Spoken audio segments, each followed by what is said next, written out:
Magandang hapon po sa ating lahat. Narito ang latest na weather update ngayong araw ng Tuesday. Sa kasalukuyan po ay patuloy pa rin ang pag-iral ng habagat sa malaking bahagi ng Luzon. Although kung makikita po natin dito sa ating latest sa satellite animation ay mas manipis na po yung mga kaulapan na mamataan po natin sa may kanlurang bahagi ng Luzon kung ikukumpara nung mga nakarang araw.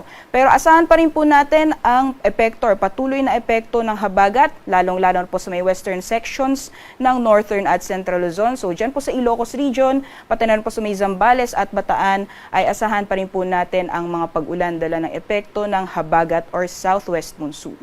Meanwhile, dito naman po sa Mindanao, may namamataan din po tayong mga kapal na kaulapan na nakaapekto sa malaking bahagi ng Mindanao area.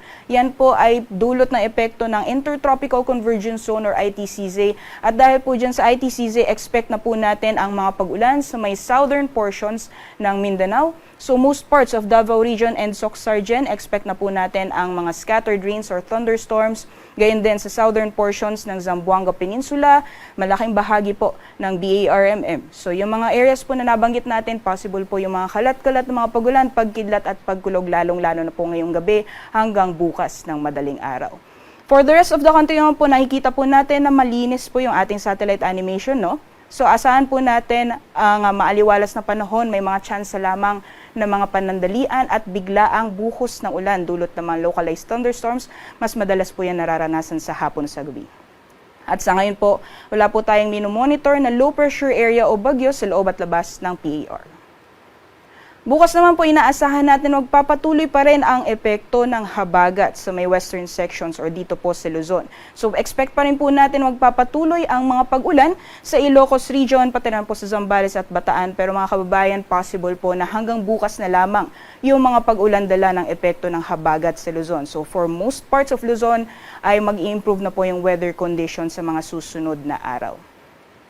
Temperature forecast naman po para sa mga piling syudad dito po sa Luzon for Baguio po ay nasa 17 to 24 degrees Celsius. Sa Metro Manila naman po maximum temperatures ay aabot ng 33 degrees Celsius and 31 degrees Celsius naman maximum temperatures para sa Tagaytay. For the rest of the country naman po, dahil sa epekto ng Intertropical Convergence Zone or ITCZ ay asahan pa rin po natin magpapatuloy ang mga pag-ulan or makulimlim na panahon na may kasamang kalat-kalat mga pag-ulan sa katimugang bahagi or southern portions ng Mindanao. So sa areas po ng Davao Region, Soc-Sargen, pati na rin po ng Zamboanga Peninsula at Bangsamoro, maaaring magpatuloy pa rin po yung mga pag-ulan hanggang bukas. Meanwhile, dito naman po sa may offshore, sa may karagatan po or sa may Kalayaan Islands, dulot naman ang epekto ng habagat, ay maaring makaranas din po tayo ng mga pag-ulan, pagkidlat at pagkulog. For the rest of the country yan po, for Palawan, Visayas, and the rest of Mindanao, partly cloudy to cloudy conditions po tayo tomorrow at kung may mga pag-ulan man ay dala po ito or dulot po ito ng mga localized na thunderstorms. Temperature forecast po bukas dito sa Puerto Princesa maaring umabot ng 32 degrees Celsius. Gayon din sa Metro Cebu na maaring maglaro mula 26 hanggang 33 degrees Celsius. Dito naman po sa Mindanao, particularly sa Metro Davao, temperatures po ay maaring umabot ng 32 degrees Celsius. Sa kalagayan naman po ng ating karagatan, wala po tayong gale warning or babala sa matataas na mga pag-alon, kaya malaya pa rin po makakalayag ang ating mga kababayan ngayong araw. Sa mga susunod na araw po, inaasahan natin simula Thursday, unti-unti na pong hihina ang epekto ng habagat sa Luzon. So expect po natin for Metro Manila, Baguio City, ay improving na po yung weather conditions natin hanggang sa darating na weekend. Samantalang dito po sa Legazpi City, possible po yung mga pag-ulan naman sa Friday or Saturday dulot ng epekto ng Intertropical Convergence Zone or ITCZ. So paghandaan po natin yan sa mga kababayan po natin dyan sa Legazpi. Temperature forecast po natin sa Metro Manila mula Thursday hanggang Saturday ay nasa 25 to 33 degrees Celsius, 16 to 25 naman para sa Baguio City, and 25 to 33 degrees Celsius naman para sa Legazpi City. Meanwhile, for Visayas naman po, dahil sa epekto or possible effects ng Intertropical Convergence Zone, pati na po ng Southwest Monsoon, ay mararanasan po yung mga pag-ulan, partikular na po mula Friday hanggang sa Sabado. So yung mga pag-ulan po na yan, dulot na epekto ng ITCZ at yung sa western portions naman po ng Visayas ay dulot ng epekto ng habagat. So Friday and Saturday po, expect po natin yung mga pag-ulan.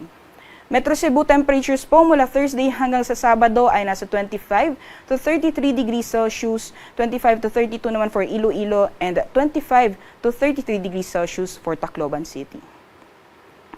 So, sa Mindanao naman po, mga piling syudad sa Mindanao, for Metro Davao po ay inaasahan natin ng partly cloudy to cloudy conditions. Mataas lamang po yung mga posibilidad na mga localized na thunderstorms, especially pagdating sa hapon. Pero asahan po natin hanggang sa Sabado ay makakaranas po tayo ng generally fair weather conditions. Samantalang dito po sa Cagayan de Oro, maaari makaranas po tayo ng mga ulan pagdating po ng Biyernes or Friday, and improving naman po ang weather conditions pagdating naman po ng weekend.